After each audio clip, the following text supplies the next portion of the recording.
Welcome my channel! Before we dive into this chilling and almost unbelievable story, tell me where you're watching from and make sure to subscribe, because uncovering the truth behind these historical events took countless hours of research and cross-checking real records.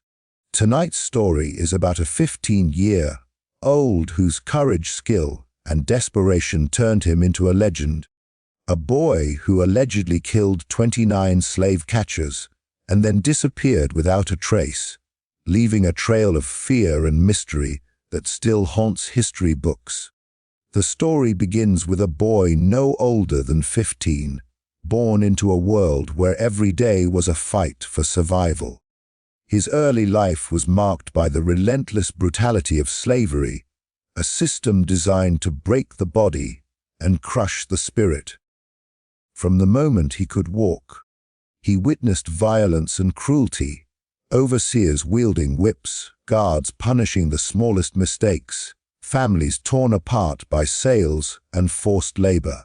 His parents had been separated before he could even form real memories of them, leaving him to navigate a world that offered no safety, no justice, and no hope.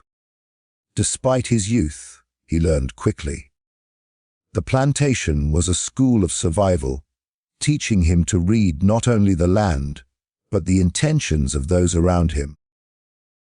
He observed the patterns of the slave catchers who regularly raided the region, their movements predictable, their pride and overconfidence his advantage. Other enslaved children were taught to obey without question, but he saw obedience as a path to death. Every glance, every sound, every shadow carried meaning. The boy began memorizing routes, escape paths, hiding spots, and even the schedules of those who sought to capture him.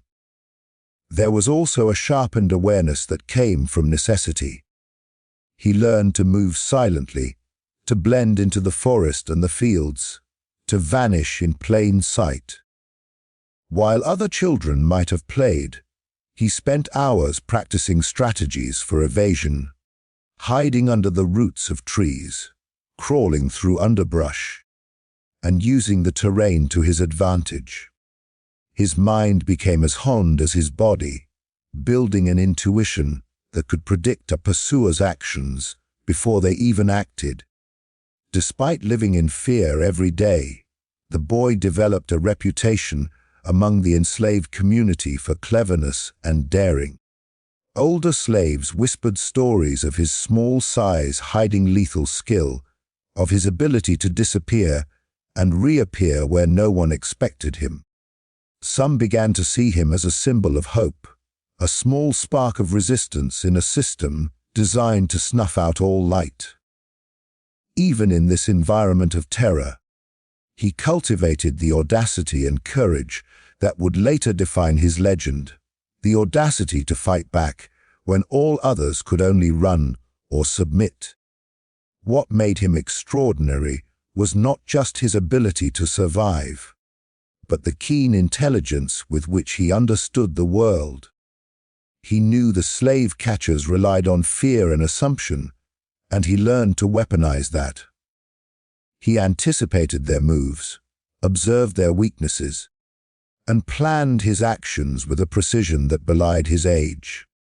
It was a survival instinct amplified by injustice, by loss, and by the constant presence of death, a boy forced to grow up faster than anyone should have to.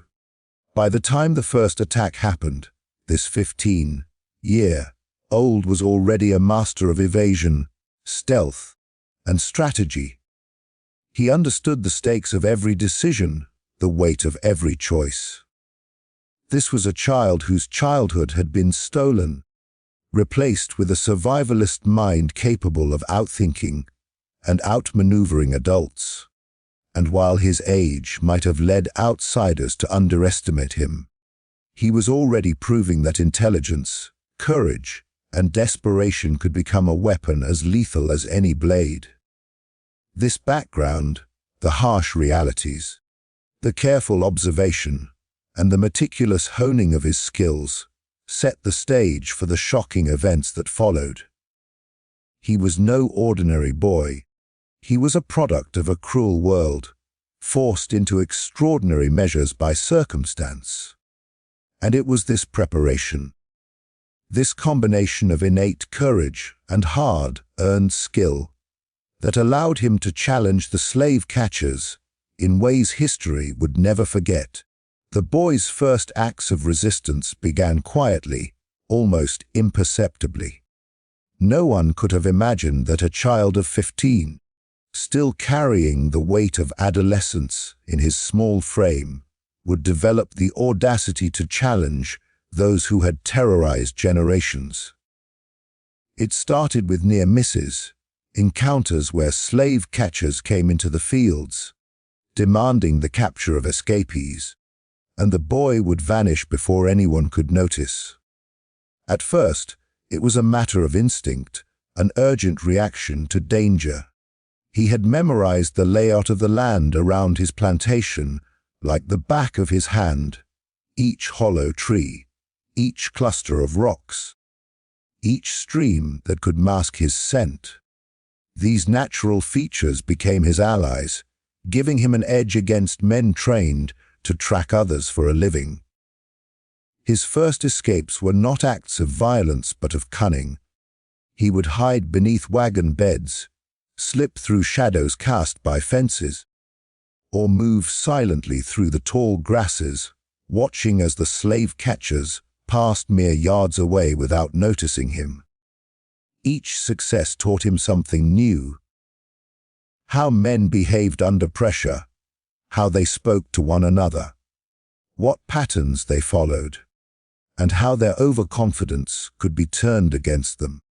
Every pursuit was an education, and the boy absorbed it all with a focus that belied his age. He understood the psychology of fear, not just his own, but that of the men chasing him.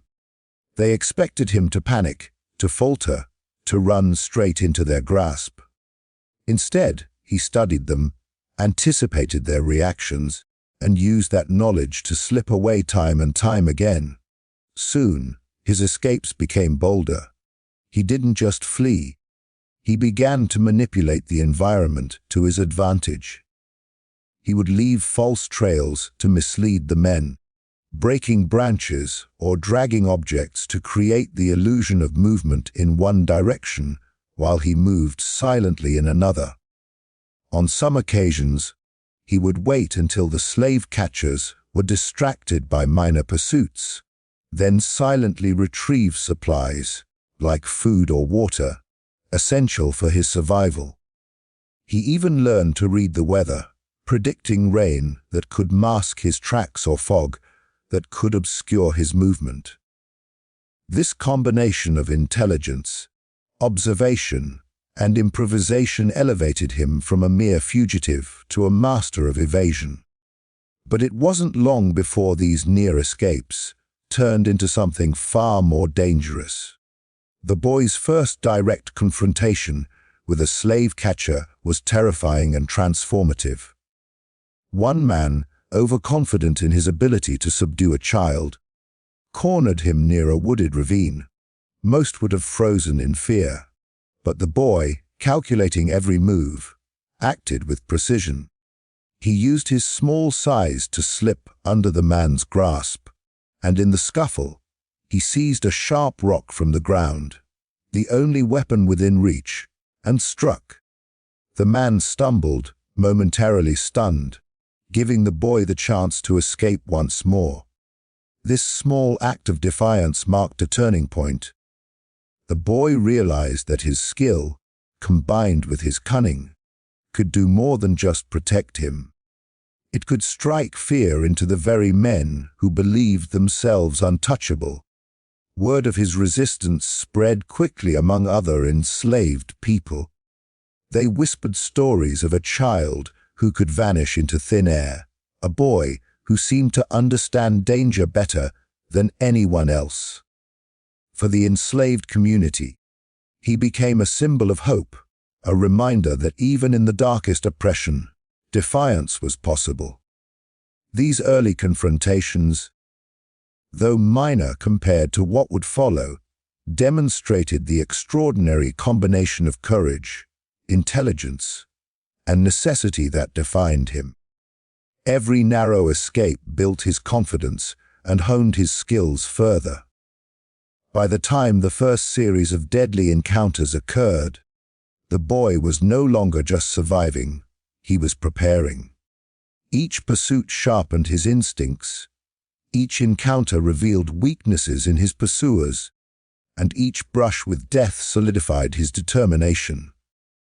What began as instinctual escapes evolved into carefully planned maneuvers. He learned to read the land and to predict behavior and to act decisively when opportunity presented itself. These early encounters, though subtle and often unnoticed by history, were the foundation for the legendary acts that would soon follow, acts that would turn a 15-year-old into a figure both feared and revered, and ultimately, into a ghost that vanished without a trace. The boy's first direct confrontations with the slave catchers marked a terrifying escalation in his story. These were no longer mere escapes or clever evasions. They were deliberate, calculated acts of defense that, according to accounts, quickly turned deadly. The first incident occurred during a late afternoon when the boy was collecting water from a nearby stream. A small team of slave catchers, drawn by rumors of his cleverness, approached, confident that they could corner him. They were men hardened by years of tracking and capturing enslaved people. Yet they underestimated the resourcefulness of a 15-year-old who had been forced to grow up in constant danger. As the men advanced, the boy remained calm, moving deliberately and silently through the underbrush. He had learned to study his pursuers, their pace, their attention, and even their arrogance. When one of the catchers paused to mock him, thinking a child could not possibly escape, the boy seized the moment. Using a jagged stone he had hidden in the grass, he struck quickly, hitting the man in a vulnerable spot and sending him stumbling backward. The element of surprise worked in his favor. Within moments, the boy had disarmed one pursuer and forced the others to hesitate, buying enough time to disappear into the dense forest. This initial confrontation, though small, emboldened him. He realized that his opponents were fallible, that their overconfidence and brutality could be turned against them. With each encounter, he became more strategic, learning to anticipate their reactions and exploit their weaknesses. He began setting simple traps, loosened logs that would trip men chasing him, concealed pits or thickets to slow their pursuit, and even using the natural terrain to his advantage, such as guiding pursuers towards streams that masked his trail. What had started as instinctual survival evolved into deliberate tactics aimed at defense and deterrence. As news of this incident spread, more slave catchers were sent to capture him, driven by both duty and fear of humiliation. The boy's reputation grew, and with it, the stakes. Accounts suggest that the next few encounters were more violent, as the boy confronted groups rather than individuals. He was described as using whatever he could find, rocks, sticks, farm tools, with precision, striking at key moments when his enemies were vulnerable. Despite his youth and small stature, he displayed remarkable accuracy and timing, avoiding attacks while turning his environment into a defensive weapon. By the time he allegedly killed multiple slave catchers, the boy had become something of a phantom in the region. Men who had previously tracked him reported hearing rustling in the trees or the faint snap of a branch, only to find themselves facing the consequences of underestimating him. Legends claim that he could strike with deadly force, then vanish without a trace, leaving the men bewildered and terrified. These early encounters were chaotic and violent, but they demonstrated a critical truth. He had learned to use his fear, his environment, and his intellect as tools of survival, making him a formidable opponent despite his youth. What's particularly remarkable is that these first acts of violence were not reckless. They were defensive, born from the urgent need to protect himself in a world where capture meant near certain death or worse. Each encounter was a lesson, each success reinforcing his tactics, and each failure, which were few, sharpening his instincts. By the time his actions became widely known, the boy had transformed from a frightened adolescent into a strategist capable of outthinking men who had decades of experience tracking and controlling others. The combination of youth, cunning, and desperation created a chilling narrative. To the men he faced, he was a ghost, an unpredictable force that could not be reasoned with, bargained with, or restrained. To those who later recounted the events, the story of his early confrontations became the stuff of legend. A child who had no choice but to fight, yet did so with an intelligence and precision that made the impossible seem plausible. These first alleged killings were the foundation of his terrifying reputation, setting the stage for the legend of a boy who would eventually vanish without a trace, leaving both history and myth scrambling to explain what had happened. After the boy's first deadly encounters, the situation escalated rapidly. What had begun as isolated acts of self-defense grew into a pattern of relentless resistance that terrified slave catchers and plantation owners alike. Reports claim that in the months following his initial confrontations, dozens of men were sent to capture him, each believing they could succeed where others had failed. But by now, the boy was no longer merely surviving. He was anticipating, planning, and using his environment to strike decisively. His small frame and youth allowed him to move in ways adults could not predict, turning ordinary terrain into a weapon and every shadow into cover. He seemed to understand instinctively how to manipulate the fear and arrogance of those pursuing him. He would let them close, drawing them into overconfidence, only to lead them into traps he had carefully prepared. A fallen tree would trip a man as he lunged. A cleverly hidden ditch would send others tumbling. And sometimes he would use the terrain to separate his pursuers, attacking one at a time while the others were distracted. Each encounter reinforced his reputation. The idea that this boy was no ordinary child, but something cunning and dangerous beyond his years. As the killings increased, so did the fear that surrounded him. Plantation communities spoke of him in whispers, recounting tales of a child who could vanish into thin air and strike with unerring precision. The slave catchers themselves began to dread missions to his area, often refusing to go alone, traveling in larger groups, or carrying extra weapons, yet still failing to capture him. Legend says that by the time he had allegedly killed dozens, some men were so frightened that they abandoned their attempts entirely, unwilling to risk encountering the boy again. His reputation spread beyond the plantation he knew intimately, reaching neighboring towns and counties, creating an almost supernatural aura around his presence. The boy's intelligence was not just tactical, it was psychological. He understood the power of fear as a weapon. There were accounts of him deliberately leaving evidence of his encounters, a weapon thrown in plain sight, footprints disappearing suddenly into undergrowth, or the faint sound of movement in the forest to unsettle those pursuing him.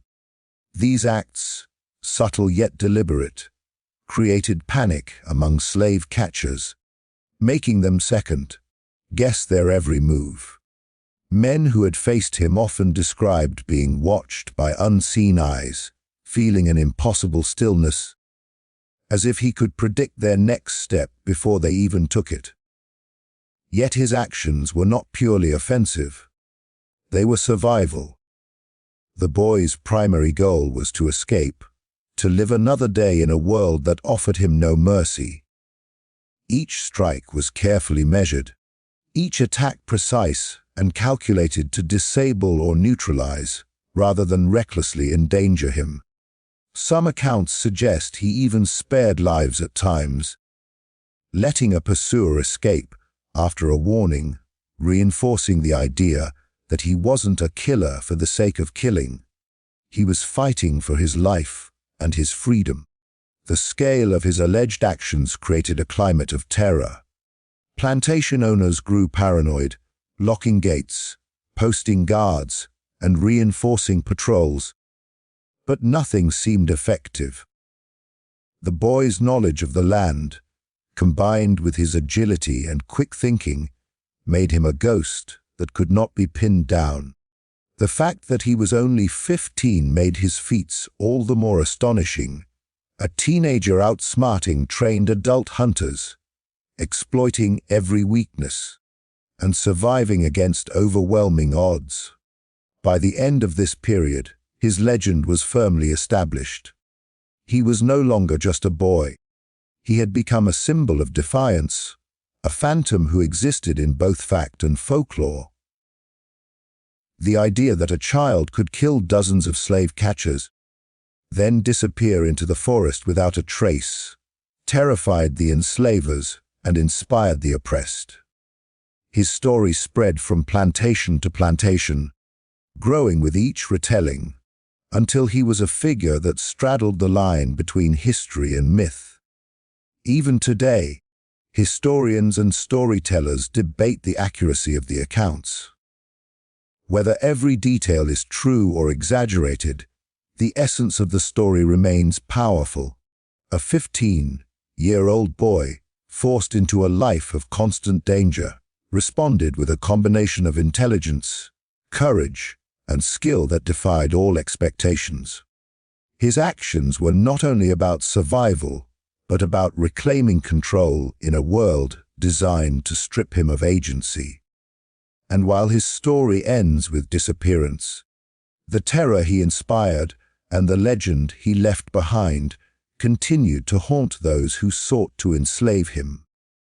After months of relentless pursuit and a string of deadly confrontations, the boy vanished, and that disappearance only deepened the mystery surrounding him.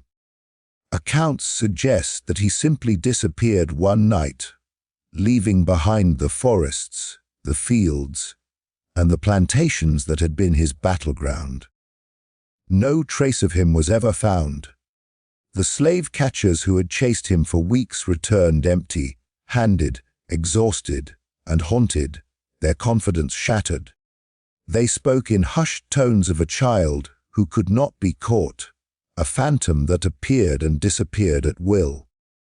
Even in the small towns nearby, where rumors traveled faster than the wind, people were terrified to venture into the areas where he was last seen. Theories about his fate vary widely. Some believed he had been killed during a final confrontation, but that his body was hidden so well that it was never discovered. Others insisted that he had escaped to a distant plantation or into the wilderness, surviving by his wits and knowledge of the land. A few even whispered darker, more supernatural explanations, that he had become something more than human, a shadow or spirit that continued to roam the forests. Invisible to those who sought him, these stories, whether true or exaggerated, fed the growing legend of the boy whose defiance no one could contain. What made his disappearance so haunting was the sheer impossibility of it. He had been relentlessly pursued by dozens of men, trained in tracking and capturing. Yet not one of them succeeded. His knowledge of the terrain, his careful planning, and his extraordinary agility had always kept him one step ahead. But the final vanishing seemed almost deliberate, a perfectly executed exit from a world that had sought to destroy him. Some historians suggest that his age may have allowed him to move more quietly and unpredictably than adults, giving him an advantage in the kind of guerrilla tactics he had perfected. But even this explanation doesn't fully capture the sheer audacity and skill required to evade capture entirely after months of relentless pursuit. The disappearance left an indelible mark on the communities involved. Plantation owners were terrified that he might return, that he might strike again, or that his story would inspire others to resist.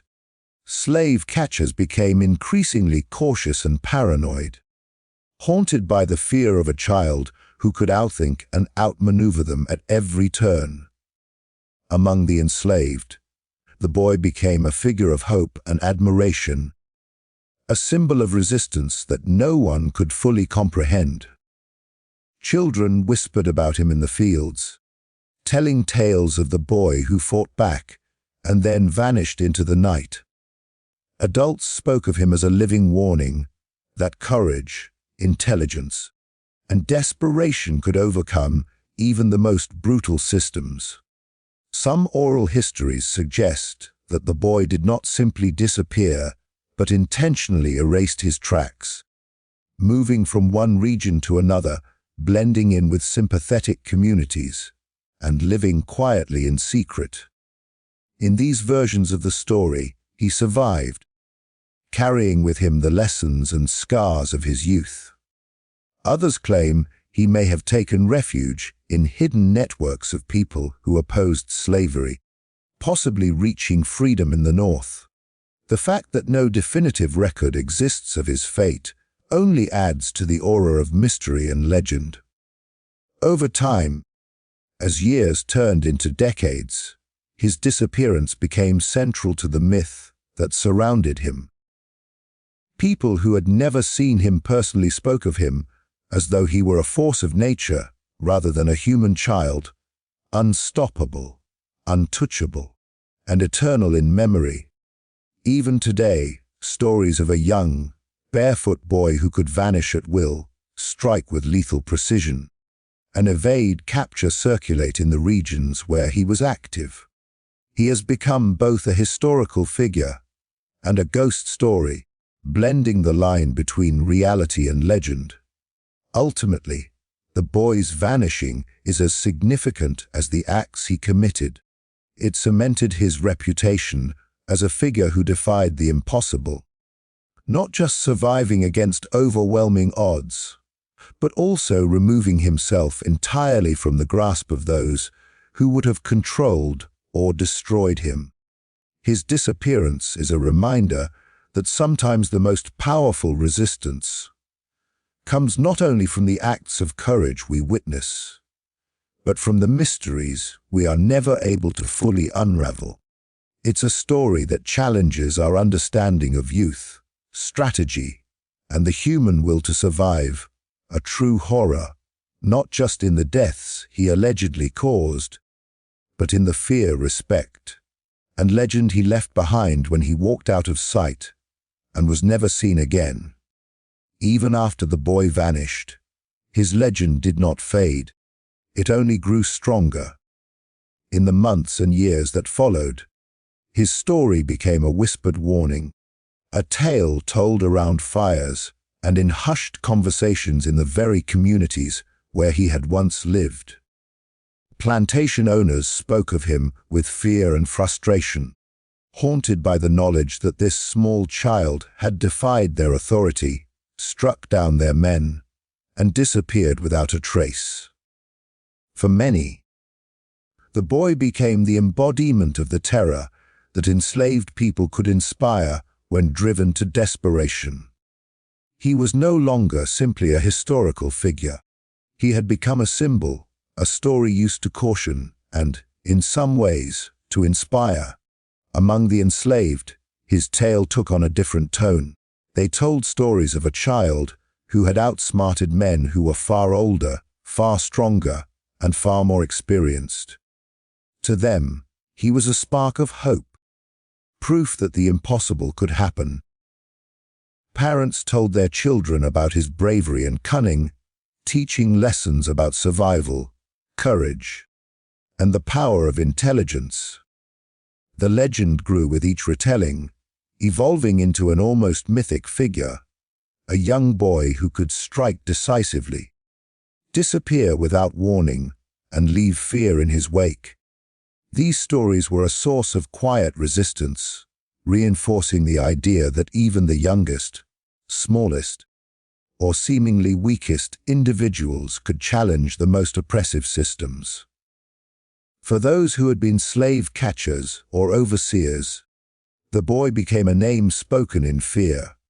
Even men who had never encountered him personally believed the stories, passing warnings to colleagues about the young phantom who had killed dozens of their peers. Some claimed that simply hearing about him caused unease, that the fear he inspired had a life of its own. The psychological impact of his legend cannot be overstated. It created a tension in the communities that lasted long after his disappearance, shaping behavior, patrol patterns, and attitudes toward enslaved people.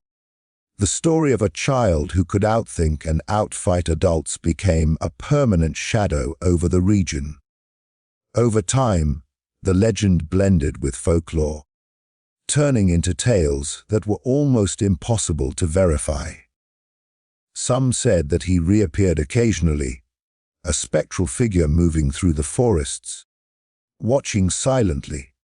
Others claimed he had joined networks of escaped enslaved people, continuing to strike at oppressors and eluding capture as he moved northward. The line between history and myth blurred, and it became impossible to separate fact from exaggeration. Yet the essence of the story, a child who defied the impossible and vanished without a trace, remained intact, giving the tale a haunting, enduring power. Historians who studied the period have noted the impact of his story on both contemporary and later generations.